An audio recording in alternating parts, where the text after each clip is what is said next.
Ko'pchilik qon bosimiga ichadigan dorilarni, ayniqsa yoshlar, ma'lum bir muddat ichishadi-da, qon bosimi stabil bo'lgandan keyin to'xtatib qo'yishadi. Bu katta xato.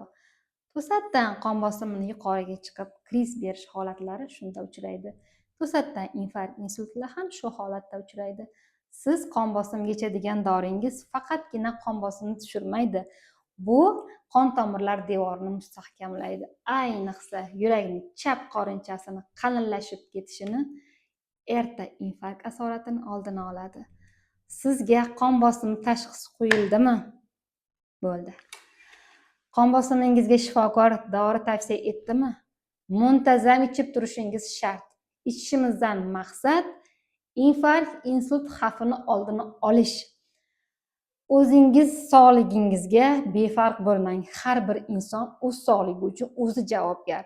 Tavsiya etilgan dorilarni o'z vaqtida iching va shifokor bilan maslahatlashgan holatda dorilarning dozasini kontrol qiling.